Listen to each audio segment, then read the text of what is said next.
अभय जी, आप बिल्कुल सत्य कह रहे हैं क्योंकि आज़ादी के आंदोलन में भी ये देखने को मिला कि हमारे बुद्धिजीवी और समाज के तथाकथित बड़े कहे जाने वाले लोग गवर्नर के यहाँ और वायसराय के यहाँ चाय पार्टी में जाना अपने जीवन का सबसे प्रमुख उपलब्धि प्रमुख मानते काम थे। मानते थे। हाँ, मानते थे ताकि वहां चले जाएं और समाज में उन्हें इज्जत मिल जाए। हमारे पत्रकारों में भी जो बड़े बड़े पत्रकार थे वो ये मानते थे कि अंग्रेजों के कदमों को सामने लाना ही उनका कर्तव्य है।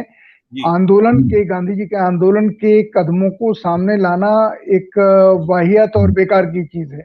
ये पूरे जी। के पूरे उसमें इतने महान पत्रकार हुए दुर्गादास जी, वो तो हम्म। वो सिर्फ वायसराय को ही रिपोर्ट करते थे, वो तो किसी करते नहीं थे दूसरे को।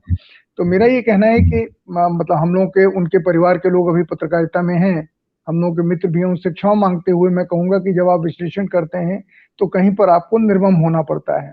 और वो पीढ़ी जो दुर्गादास जी की पीढ़ी थी आज मीडिया में नंगे तौर पर और विद्रूप चेहरे के साथ सामने आई है, जो उनको अपना बिल्कुल आदर्श ठीक मानते थे। मैं बिल्कुल आपसे ठीक। ये जानना चाह रहा हूं कि ये जो किसान आंदोलन की जीत, आंशिक जीत जिसे हम कह सकते हैं, इसका भारत की राजनीति पर, आने वाले राज्यों के चुनाव पर और देश के चुनाव पर किस तरीके का प्रभाव पड़ सकता है, किस किस तरीके का, ये मैं आपसे जानना चाहता हूँ।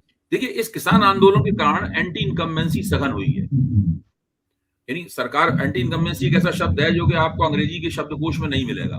ये भारतीय राजनीति की देन है और इसको आप हिंदी का ही शब्द मानिए, इस अंग्रेजी का शब्द मानिए मत। इसका सीधा मतलब है सरकार विरोधी भावनाएं। तो इस सरकार के खिलाफ सरकार विरोधी भावनाएं सघन हुई हैं। इसी के साथ में महंगाई और बेरोजगारी जुड़ जाने से मामला बहुत ही विकट हो गया है। और सरकार ना तो एमएसपी को कानूनी जामा पहनाने की स्थिति में है। मेरा मानना है कि तीनों कृषि कानून वापस ले लिए हैं, लेकिन एमएसपी को कानूनी जामा पहनाने के सवाल को ये लोग टालेंगे। उसके लिए मोदी ने कह भी दिया है कि हम एक कमेटी बना देंगे, लेकिन कमेटी बनाने से कुछ होगा नहीं।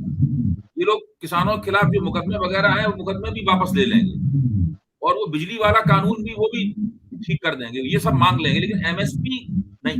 देखिए, इस दौरान चढ़ूनी हो, चाहे उग्रहा हो, चाहे दर्शन पाल हो, या बलबीर सिंह राजेवाल हो, जितने किसान नेताओं से हमारे मित्रों ने इंटरव्यू लिए हैं और बातचीत की है, सबकी बातचीत से एक बात निकल के आई है कि ये किसान आंदोलन तीनों कृषि कानूनों को वापस लेने पर जोर दे रहा है। लेकिन इसका दूसरा चरण जो आएगा वो एमएसपी को, न्यूनतम समर्थन मूल्य को कानूनी जामा पहनाने के सवाल पर खड़ा होगा। पहले से उनके सामने स्पष्ट है। वो ये जानते हैं कि ये दूसरी मांग मनवाना पहली मांग के मुकाबले कठिन है, क्योंकि ये बिल्कुल। आपने आज जो कृषि कानून वापस लिए हैं, आप दोबारा फिर एक एक एक कंसल्टेटिव प्रोसेस चलाकर लोगों से सलाह मशवरा करने के जरिए फिर से कानूनों को बना सकते हैं। तो बिल्कुल। थोड़े मोटे हेर फेर के साथ में ये कानून वैसे ही रहेंगे। अगर सब किसान संगठनों को शामिल कर लिया जाएगा, है, तो हो सकता है कि उन्हें कुछ ऐसे किसान विरोधी जो स्थितियां हैं और जो कारपोरेट के पक्ष में झुके हुए प्रावधान है, उन प्रावधानों को थोड़ा सा संतुलित करवाने का मौका मिल जाए। लेकिन ये कानून दोबारा आएंगे सामने। लेकिन अगर हाँ, एक बार अभय जी, को अभय जी, अभय जी, आपने अभय जी, एक सेकंड, एक सेकंड, खाली एक जानकारी दे दूं, आपने पढ़ा होगा राजस्थान के राज्यपाल ने कल ही ये बयान दिया है कि अभी समय अनुकूल नहीं था इसलिए हमने इसे वापस लिया है, इन्हें दोबारा हम लागू करेंगे। नहीं नहीं, वो ठीक कहा उन्होंने। देखिए, लगातार आप ट्विटर देखिए, उसका मोदी जी शेर हैं, उन्होंने शेर हमला करने से पहले एक कदम पीछे रखता है, फिर दबोचता है। अभी वो खालिस्तानियों को दबोचेगा। अभी एक नागरिक समाज का सदस्य अपने आप को किसी जमाने में कहने वाले एक सज्जन कह रहे थे कि अगर मोदी जी ने किसानों के सामने समर्पण किया होता तो हमें बड़ी खुशी होती। उन्होंने तो पाकिस्तानियों और खालिस्तानियों के सामने समर्पण कर दिया। तो ये सब इस तरह का सब चल रहा है, मतलब। लेकिन ये जो राजनीतिक स्थिति बिल्कुल भिन्न है इससे। ये मोदी जी की जो ढोल मजीरा बजाने वाली टीम है, ये सब काम करती रहेगी, लेकिन राजनीतिक स्थिति कहीं और इशारा कर रही है। राजनीतिक स्थिति इशारा कर रही है कि अब परिस्थिति सरकार के प्रबंधन करने की क्षमताओं से निकलती जा रही है। भाई, आप बिल्कुल। ज्ञान के मामले देखिए, ये बहुत कम पढ़े लिखे लोगों की सरकार है।